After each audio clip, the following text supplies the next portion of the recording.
সেই কুলে এসে জন্মেছে কৃষ্ণ মানে অসুর। এগুলো লজ্জারও বিষয়। আর নিজেদের ধর্ম নিয়ে হাসাহাসি, তর্কাতর্কি, বাকবিতণ্ডা, এগুলো নিজেদের খালি নিজেদের মুখে মাখা। শুক্রাচার্য অসুর, কোথায় পেয়েছে জানি না। শুক্রাচার্য একজন ঋষি, হ্যাঁ, যিনি দেব আর দানব, দেবগুরু বৃহস্পতি, উনি দানবদের গুরু হয়েছিলেন। এর পিছনে কারণ আছে। শুক্রাচার্য মানুষটা খারাপ ছিলেন না, উনি একটা গ্রহ, নবগ্রহে উনি এক গ্রহ, খুবই পাওয়ারফুল, কিন্তু উনি মানুষটা খারাপ ছিলেন না। উনি কিন্তু ঋষিপুত্র, উনি অসুর নন, উনি একজন ঋষিপুত্র, কিন্তু উনি অন্যায়ের প্রতিবাদ করেছিলেন। দেবতারা দানবদের সাথে অন্যায় করেছিলেন, সেই অন্যায়ের প্রতিবাদ করেছিলেন বলে ওই দেবতারা ওনাকে তাড়িয়ে দিয়েছিলেন যে তুমি অসুরদের লোক, যাও, তুমি চলে যাও। সেই রাগে, সেই দুঃখে উনি অসুরদের পক্ষ নিয়েছিলেন, তার মানে উনি অসুর ছিলেন নন। এগুলো তো কি বলবো আর, মানে যারা একটু পড়াশোনা করে তারাও জানে। যাই হোক, তাহলে বর্তমানে এখন কৃষ্ণ অসুর হয়েছে। আবার শুনছি কৃষ্ণের নাকি বড় বড় গোপ ছিল। তা যাই হোক, হতে পারে হয়তো। না, দেখুন, শিক্ষার তো শেষ নেই, জানারও শেষ নেই।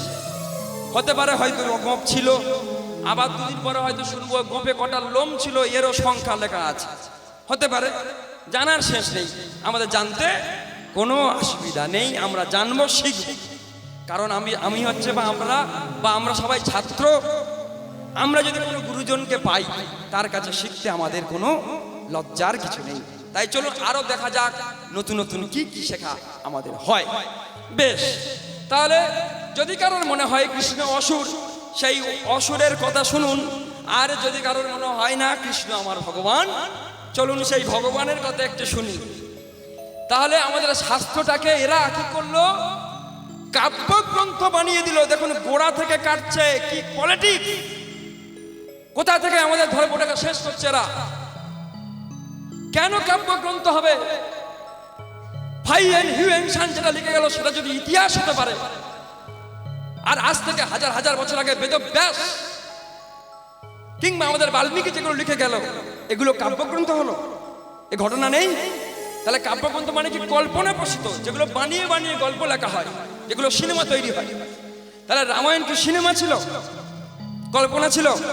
রামায়ণের বহু তত্ত্ব আজও ভারতবর্ষ তথা শ্রীলঙ্কা তথা সারা পৃথিবীতে আছে।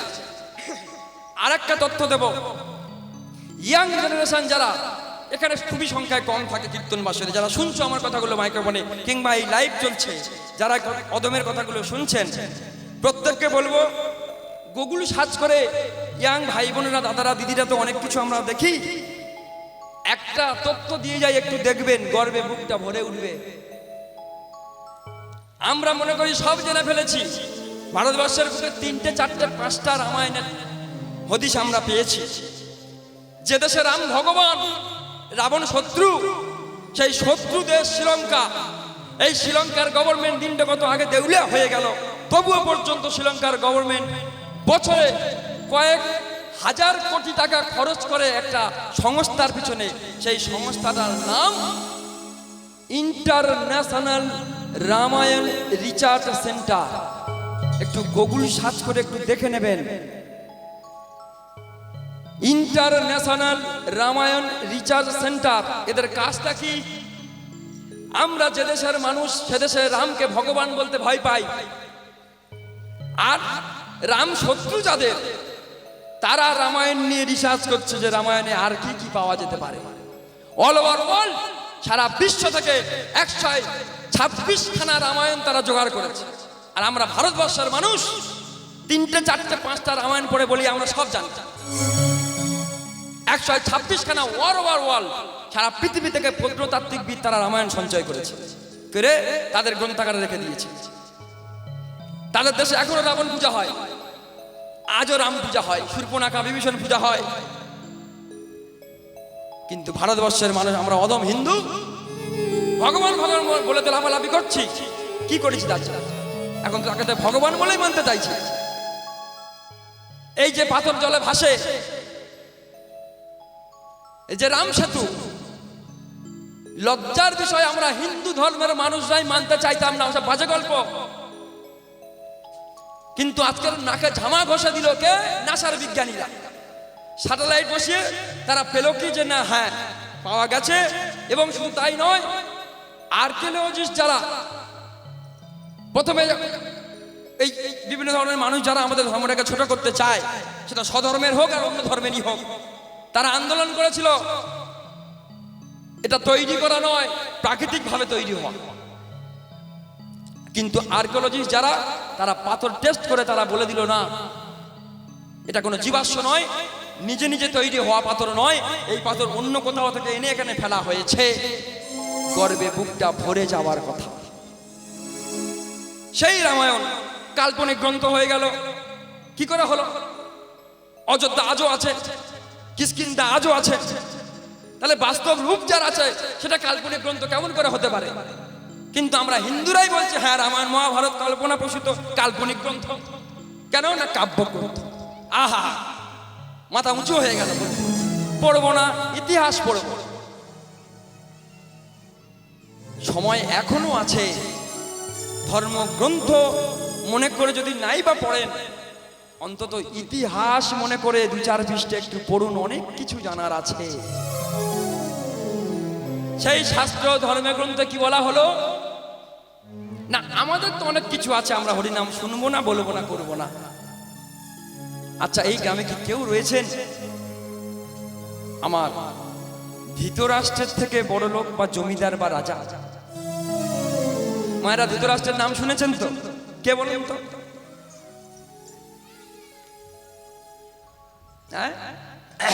দুর্যোধনের বাবা। এই ধৃতরাষ্ট্রের কটা সন্তান ছিল? 101টা ছেলে আর একটা মেয়ে, তাই তো? 101টা ছেলে আর একটা মেয়ে। 100 ছেলে একটা মেয়ে, তাই? ভুল হয়ে গেল, যা কিছু মনে করবেন না।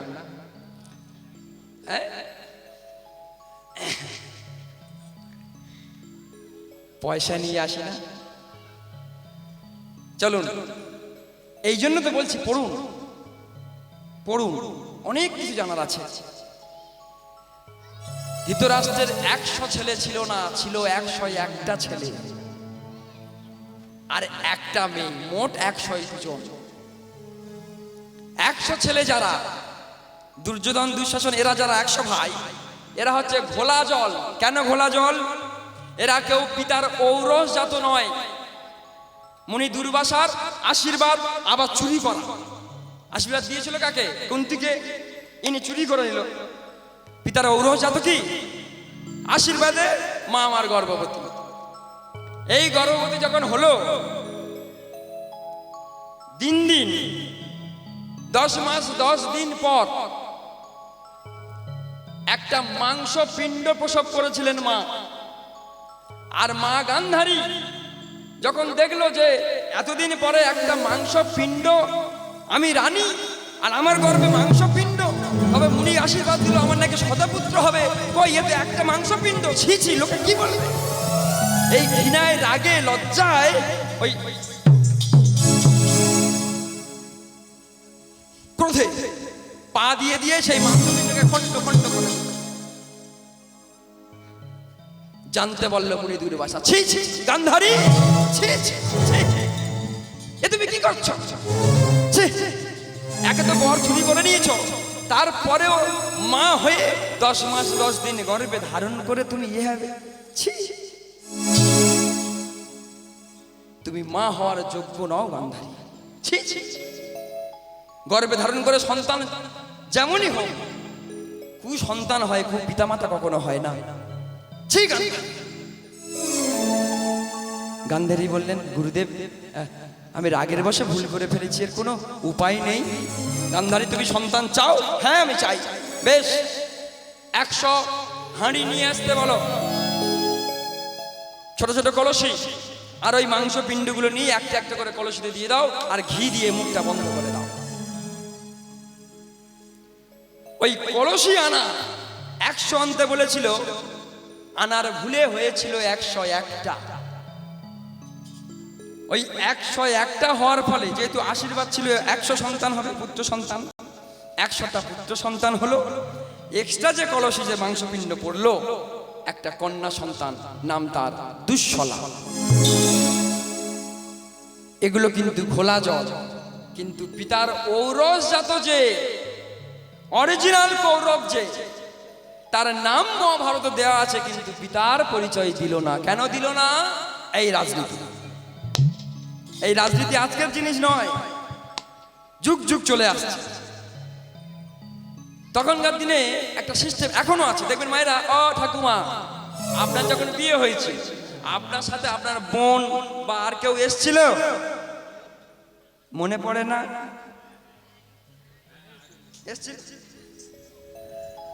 এই যে কোণের সাথে একজন করে আসে না, এই সিস্টেম তখনও ছিল, এখনো আসে। গান্ধারীর সাথে একজনের দাসী পাঠানো হয়েছিল। আগেকার দিনে নিয়ম ছিল দাসী। আর ওই গান্ধারী মা আমার যখন গর্ভবতী ছিল, ওই সময় ওই অন্ধ রাজা ধৃতরাষ্ট্রের চরণ সেবা করার জন্য ওই দাসীকে পাঠানো হতো রাতের অন্ধকারে। খরার আগুন দীর্ঘদিন সঙ্গে থাকতে থাকতে দুজনের মধ্যে দৈহিক সম্পর্ক হলো, আর এই দৈহিক সম্পর্কের ফলে সেই দাসী গর্ভবতী হলো। যখন জানতে পারলো রাজা, কে আছিস, কে আছিস, সর্বনাশ হয়ে গেছে, রাতের অন্ধকারে টানতে টানতে ওকে নিয়ে হস্তিনাপুরের বাইরে ফেলে দিয়া। অপরাধটা কোথায়? রাজার সন্তান দাসীর গর্ভে, এই হলো অপরাধ। সেদিন সিংহাসনে বসেছিল কারা? বড় বড় রথি মহারথী, ভীষ্ম, দ্রোণ, কৃপ, রথি মহারথী। সেই দাসী সেদিন সবাইয়ের চরণে পড়ে কেঁদেছিল। চুলের মুঠিটা ধরে টানতে টানতে যখন নিয়ে যাচ্ছে না, মা আপনারা তো মা, গর্ভ যন্ত্রণা কাকে বলে এটা একটা পুরুষ আনতে পারে না, বলতে পারে না, যেটা আপনারা বুঝতে পারেন। মেডিকেল সায়েন্স বলল এইগুলো আমরা সবাই জানি, তবু এই অভাগা অভাগিনীগুলোকে তবু কাঁদায়। 10 মাস 10 দিন গর্ভে ধারণ করলো যে মা। মেডিকেল সায়েন্স বলছে, শোনো মূর্খের দল, আমাদের শরীরে 206খানা হাড় আছে, একখানা হাড় ভেঙে গেলে যে যন্ত্রণা হয়, সারা শরীরের 206খানা হাড় ভেঙে গেলে যে যন্ত্রণা হবে, 206খানা হাড় তো আর কারোর ভাঙে না, একটা দুটো চারটে ভাঙে, তাই সহ্য করতে পারি না। কিন্তু 206খানা হাড় সব যদি ভেঙে যায়, তার সাথে ইনটু 3 গুণ করলে যে কষ্টটা দাঁড়াবে, একজন প্রসবকালীন মা সেই কষ্টটা ভোগ করে। আর আমরা এমন অধম আপনাদের গর্ভে আসি,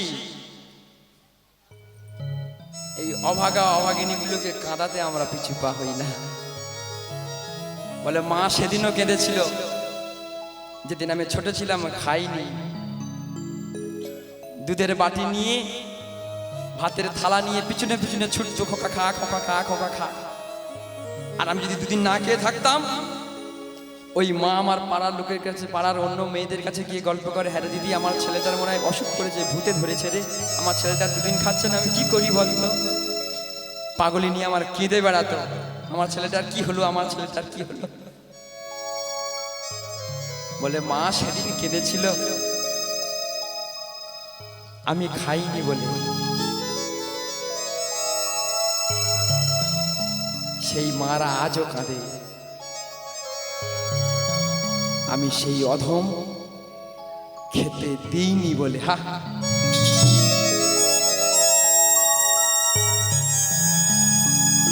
যত হরিনাম করুন, তিলক কাটুন, মালা নিন আর ঝোলা নিন,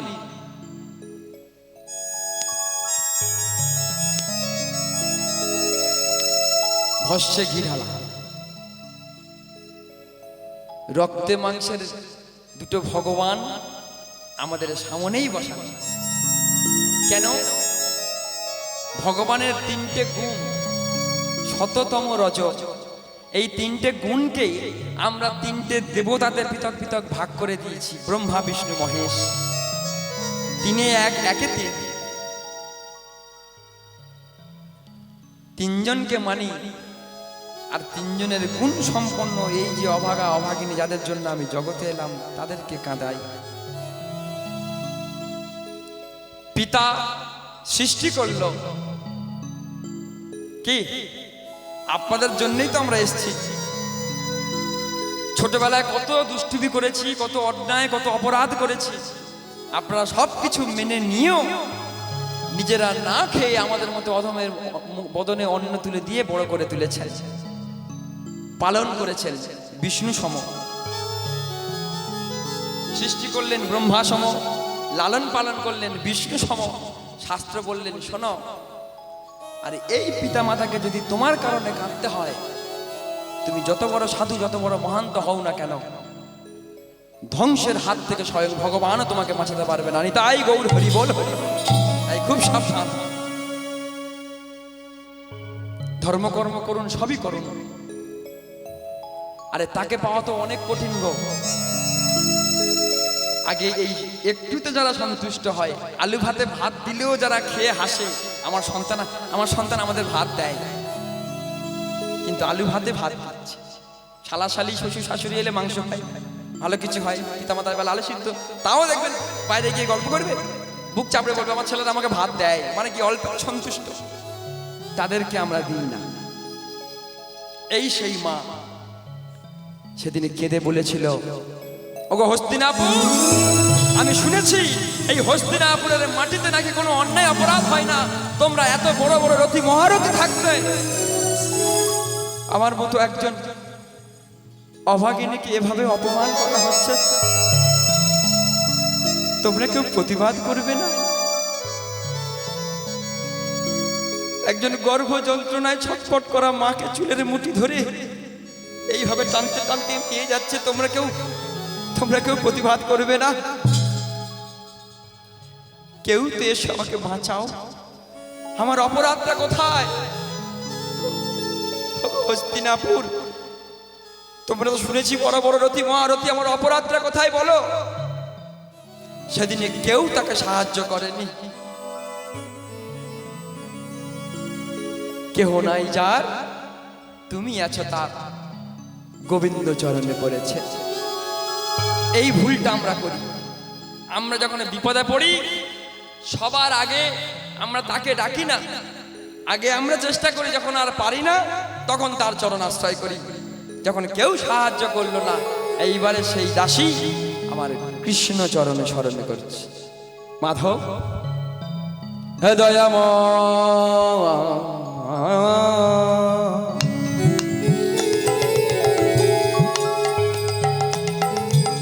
তুমি বলো বলো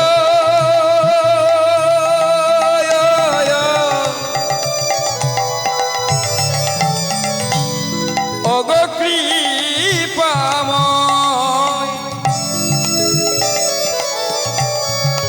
আমি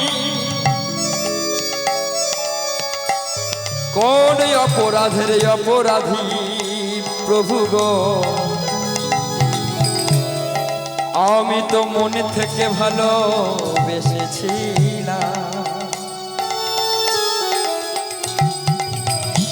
তাহলে কি আমি দাসী বলে আমার ভালোবাসার কোনো মূল্য নেই? হে দয়াময়,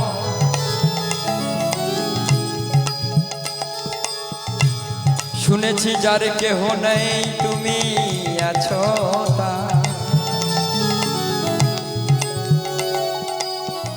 তাই এই অভাগিনী মাকে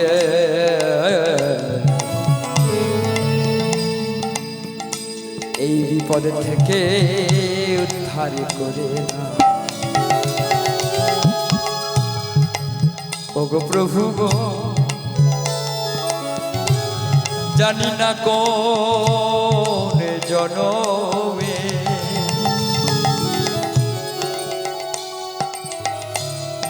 আমার কোন জনমে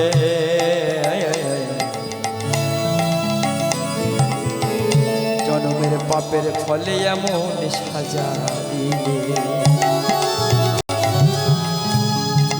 ভগবান তুমিও মুখ ফিরিয়ে নিচ্ছ,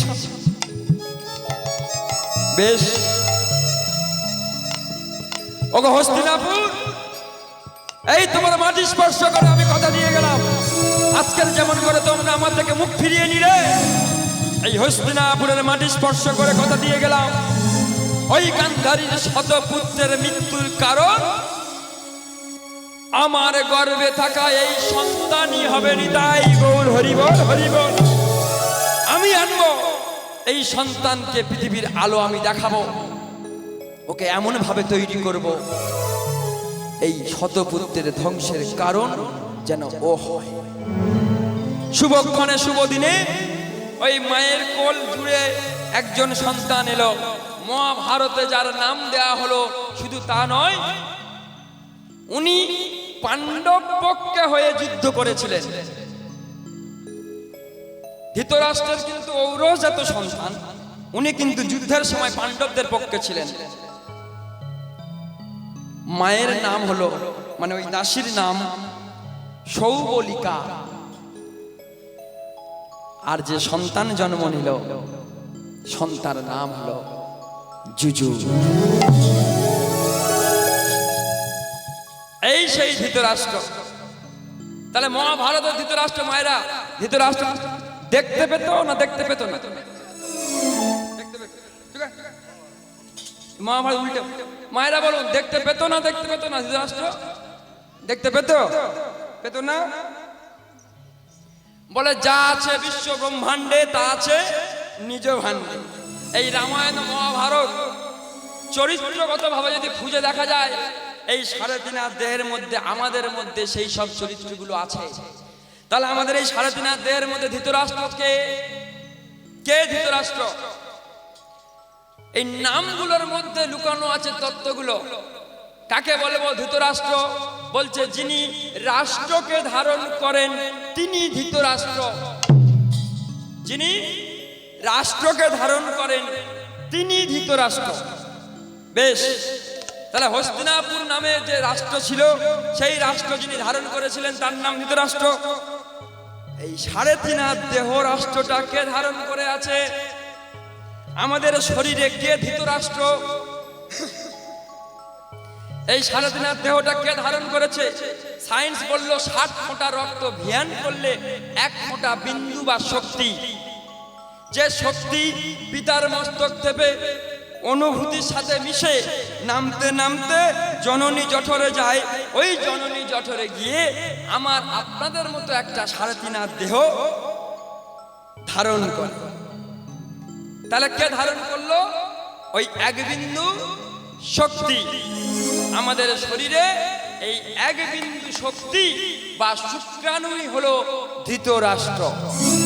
ওই ধৃতরাষ্ট্র দেখতে পেত না, বলে এই ধৃতরাষ্ট্র কানা, এও দেখতে পায় না কেন? বলে যখন আমাদের শরীরে যখন যৌবন আসে, আমাদের শরীর তখন হেলদোল দেয়, মামাসি জ্ঞান থাকে না, কামে অন্ধ হয়ে যায়। তাই বলল সেদিন ও অন্ধ আমিও অন্ধ, তাই আমাদের মধ্যে ওই শুক্রাণুরূপী ধৃতরাষ্ট্র, সেও অন্ধ। এই ধৃতরাষ্ট্র, ওর কিছুর অভাব ছিল, কিন্তু কৃষ্ণ বিদ্বেষী হয়ে সব কিছু হারিয়ে ফেলল। কৃষ্ণ বিদ্বেষী হয়ে সব কিছু হারিয়ে ফেলল। আমরা ওদের থেকে তো শিক্ষা নেব নাকি? তাই আমার সেই গৌর ভগবান এই 16 নাম 32 অক্ষর জনসম্মুখে প্রচার করে দিলেন যে লুকিয়ে রাখার ধন নয়। এসো তোমরা সবাই মিলে বাহু উত্তোলন করে আমার সাথে বলো, হরি নাম করো, হরি নামে ডুবে থাকো। যদিও কৃষ্ণ কৃপা হলেও হতে পারে। বলে ভজিতে ভজিতে জন্ম জন্মান্তরে, এ জন্মে না হয়। আহা, ভজিতে ভজিতে যদি কৃষ্ণ কৃপা করে এ জন্মে না হয় জন্ম জন্মান্তরে। আজ সেই বউ হরিনাম সংকীর্তন করিতে করিতে ঘুমে পড়ে গড়াগড়ি যাচ্ছে। ভগবান গৌর সুন্দর ঘুমে পড়ে গড়াগড়ি যাচ্ছেন, নানাবিধ খেলা হরিনামের খেলায় মেতেছেন। আর ভগবান ওই যে হরিনামের খেলা খেলতে খেলতে ঘুমে পড়ে গড়াগড়ি যাচ্ছেন, পদপান্তে দাঁড়িয়ে বাসুদেব ঘোষ দর্শন করে দেখছে, আহা ভগবানে খেলা করেন ভক্তগণ শোনে। আর ওই যে খেলা খেলছে এই যে ভাব, ভগবানে খেলা করেন ভক্তগণ শোনে। আর ভগবানকে দেখে যেটা মনে হলো জমাল অর্জুন লীলার কথা তার পড়ি গেল মনে। আরে আরে বাসুদেব ঘোষে কহে জয় লীলায়, ও লীলায় জয় রে বাসুদেব ঘোষে কহে জয় রে লীলায় জয় রে বাসুদেব। খেটা দে খেটা দে খেটা দে খেটা দে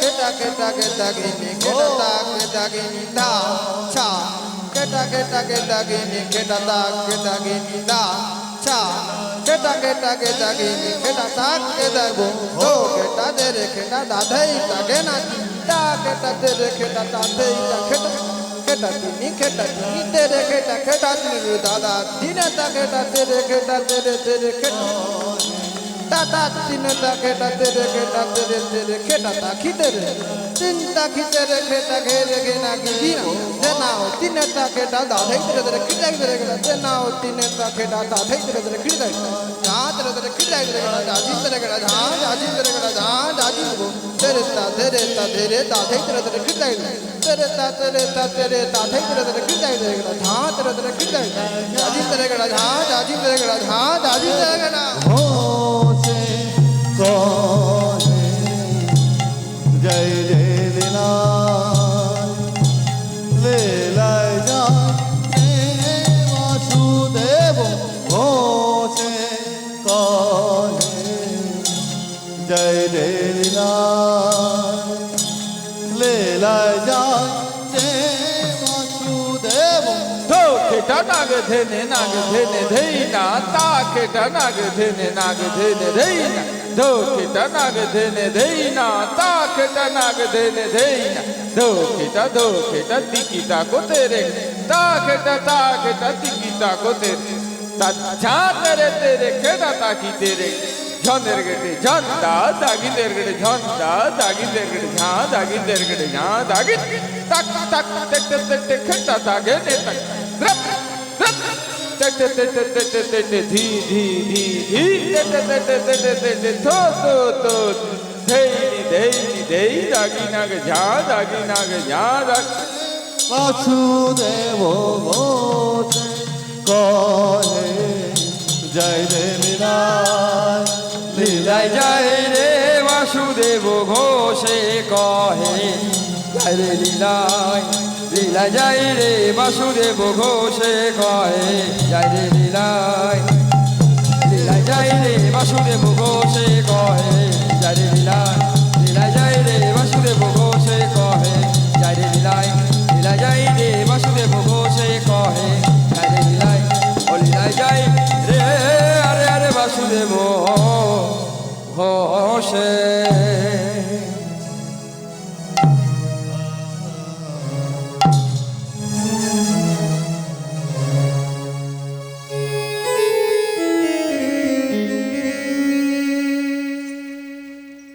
জয় রাধে। মায়েরা এতক্ষণ আমরা কোথায় ছিলাম? শ্রীধাম নবদ্বীপ। কেন? গৌর কথা শুনছিলাম। চলুন সমবেত সুধী ভক্তমণ্ডলী, এবার আমরা ছোট্ট করে একটু কৃষ্ণ কথা শুনবো, কৃষ্ণ লীলার কথা শুনবো। তাহলে কৃষ্ণ কথা শুনতে গেলে মায়েরা আমরা কোথায় যাব? হ্যাঁ কোথায় যেতে হবে? বৃন্দাবন। তা মায়ের আমরা আছি কোথায়? বৃন্দাবনে।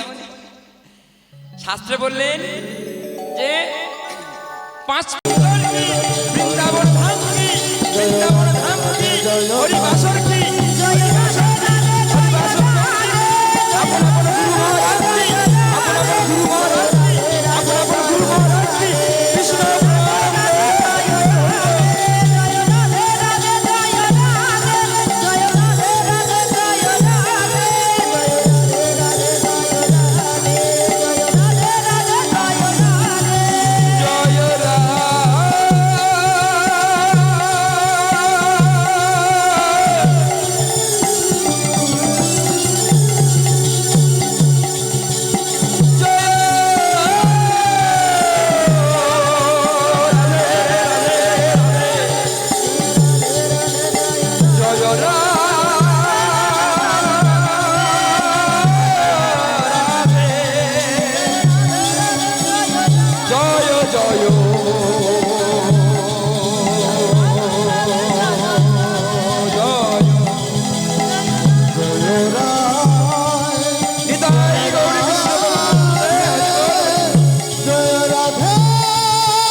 তাহলে আমরা কোথায় এলাম মা?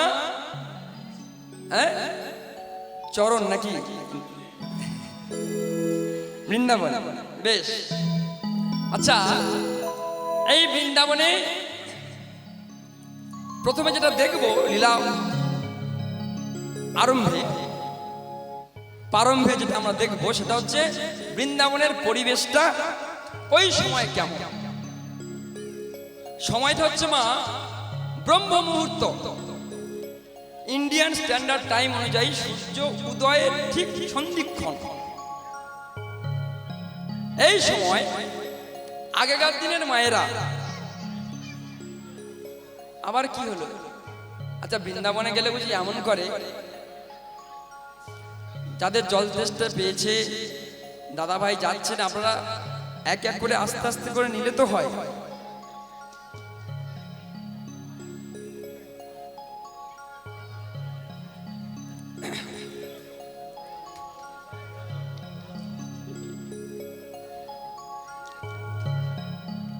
আস্তে আস্তে আস্তে বিষয়টা কি মা দেখুন, লাখ টাকা দিয়ে ঘড়ি কেনা যায় কিন্তু সময় কেনার ক্ষমতা পৃথিবীতে কারণ নেই। আমরা এখানে আসি মা কিন্তু সময় ধরে। আমার পরে আমার গুরু সম কীর্তনে একজন রয়েছে, তিনি আসবেন, তাই তার আসার সময় অনুপাতে আমাকে এখান থেকে বিদায় নিতে হবে। তা আপনারা যদি এমন করে সময়টাকে কাটিয়ে দিতে চান, সেখানে আমার তো কিছু নয় মা। কি বর্তমান দিনে দেখবেন মায়েরা যে কীর্তন হচ্ছে, তো প্রকৃতপক্ষে লাভ কাদের হচ্ছে বলেন তো মা? এটা কিন্তু শুনতে খারাপ হলেও অনেকে আমাকে বলে, ভাই তুই এরকম কেন বলিস? সত্যি কথা বলতে অসুবিধাটা কোথায়? এই লাভ হয় 3টে পার্টি না, আমার কেউ ভাববেন না যে ওই এই রাজনৈতিক পার্টি, এসব পার্টি 3টে পার্টির লাভ হয়। আপনাদের কি হয় বলে, এই পয়সা পকেট খালি হয়। আপনাদের একটা জিনিস হয়, সেটা হচ্ছে পকেট খালি হয়। আর লাভ যাদের হয় 3টে পার্টি।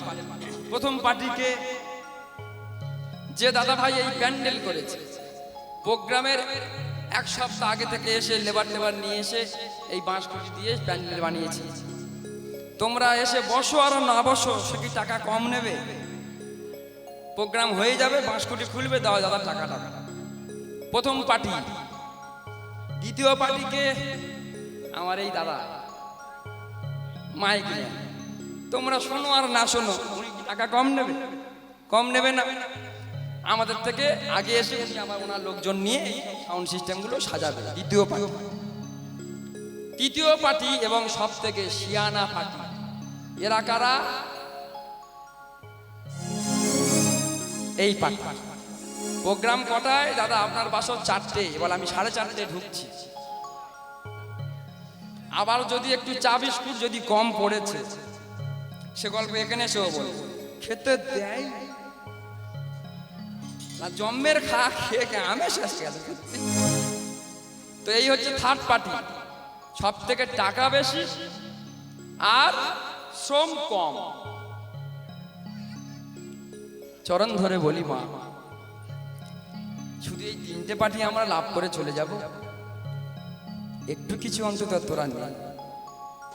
আমরা আসি ডাক্তারের মতো, আর আপনারা যারা এখানে রয়েছেন আপনারা রুগী। যদি বলো বাবা আমার তো ভালো সুস্থ, তাত্ত্বিক কবি বলছেন না, তোমরা কেউ সুস্থ না। সুস্থ কারা? যারা লোক কুটুম নিয়ে ঘরে ওই হাঁড়ি নেড়ে খেয়ে ঘুমাচ্ছে, এরা হচ্ছে সুস্থ। আপনারা রুগী। কি রোগ? বলে কৃষ্ণ প্রেম রোগে ধরেছে, তাই তাদের সময় পড়ে মরতে ছেঁড়া চটে গরমে এসে বসে আছে কি, আর ঘন ঘন গ্লুকন ডি খাচ্ছে। এই কৃষ্ণ প্রেম রোগ, এ রোগের ওষুধ পৃথিবীর কোথাও নেই। এর একটাই ওষুধ, হরি নামের ধ্বনি, সেটা বলি আর শুনি। এই তো ডাক্তারকে আমরা যেমন এসছি ডাক্তারের মতো, ডাক্তারের কাছে গিয়ে ফিস দিয়ে আমরা যাই, তা আমরা গিয়ে যদি বলি ফিস তো দিলাম, আমার ওই ওষুধটা তুমি খাও, রোগ আমার সারবে, তাহলে তো পাগলি মতো গল্প করিস। ওষুধ দিচ্ছি খা, গ্লুকন ডি খাচ্ছ,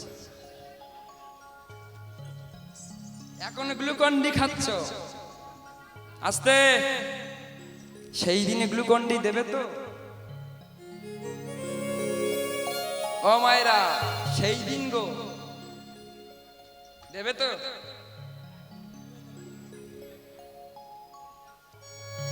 খুব সাবধান।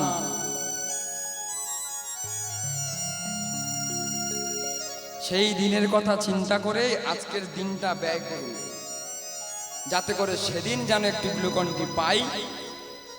আর গ্লুকন ডি খান আর মিনারেল ওয়াটার খান, যে যাই খান না কেন, গঙ্গা জল পান করা ছাড়া মুক্তি আপনার নেই। গঙ্গা জল আপনাকে খেতে হবে। যদি বলো বাবা আমার বাড়ি নদীর ধারে, আমি নদীর ধারে বাস করি, গঙ্গা জলে ডেলি চান করি, তাহলে তো আমি মুক্তি। বলে না, অত সোজা নয়। বলে আমি গঙ্গার জল ডেলি খাই, গঙ্গায় ডেলি ডুব দিই, আমার কোনো পাপ নেই। এই ভ্রান্ত ধারণাগুলো থেকে সরে আসুন। ভগবানকে সেবা করতে গেলে চন্দন তুলসী গঙ্গা জল লাগে তো? ও মায়েরা, যদি একটু গ্লুকন ডি দাও তাও ও খায়, ও যা দেবে ও তাই খায়, তো লাগে তো? আচ্ছা মনে করুন মরুভূমি জায়গায়, সেখানে না আছে গঙ্গা জল, না আছে তুলসী পত্র, না আছে চন্দন। আচ্ছা সেখানে যদি কোনো কৃষ্ণ ভক্ত থাকে, তাহলে সে কি দিয়ে গোবিন্দ সেবা করবে? এগুলো কবে বুঝবে? যে গঙ্গার কথা বলা হলো, এই গঙ্গা এনেছিল কে? ভগীরথ। আচ্ছা পৃথিবী এত নাম থাকতে ওর নাম ভগীরথ দিল কেন? অনেক তো নাম আছে, পল্টু ফল্টু বল্টু সব। হ্যাঁ, অনেকের ওই তো গোলমাল, তো বলে গোলেই তো মাল কি। মায়েরা পাখিরা শোন, গ্লুকন ডি খাওয়া থামা। এই যে গঙ্গার কথা বললো, আর উনি যেটা এনেছিলেন সেটা হচ্ছে আকাশ গঙ্গা, যেটা বয়ে চলেছে। বলছেন এত মানুষ থাকতে ভগীরথ কেন গেল গঙ্গা জল আনতে? কে এই ভগীরথ? বলে শাস্ত্রের পাতায় যে ভগীরথের কথা বলা হয়েছে, সগর রাজার পুত্র 100 ভাইকে উদ্ধার করার জন্য তপস্যা বলে স্বর্গে গিয়ে মাকে নিয়ে এসেছিলেন। বলে সে তো বইয়ের পৃষ্ঠার ভগীরথ, ইতিহাস। তোমার আমার মধ্যে কে ভগীরথ? বলে কেন? তুমি আমি সেই ভগীরথ। বলে কি করে হলাম? বলে শোনো, আমাদের এই যে দেহ রথ, বলে এটা তো ভোগের রথ। একদিন এই 3 ঘন্টা বসে গ্লুকন ডি গ্লুকন ডি, মানে 3 ঘন্টা সহ্য হচ্ছে না, মানে শরীরটাকে এত ভোগে রেখেছে। কি বলে? এটা ভোগের রথ। একটু যদি ভোগ ছপ করেছে, চোখে গোল গোল টাঁস আসবে। কি ভোগ করি, কি ভোগ করি?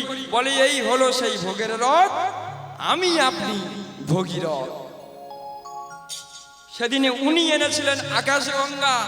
বললে গঙ্গা ছাড়া তোমার মুক্তি নেই, ঘটি ঘটি গঙ্গার জল খাচ্ছ, হয়ে গেলে বলেন না। উনি এলেছিলেন আকাশ গঙ্গা, তুমিও নিয়ে যেদিন আসবে আকাশ গঙ্গা, এখান থেকে এখানে গঙ্গা দিয়ে রেখেছে। যেদিন তুমি ভগীরথ হয়ে সব কিছু ভোগ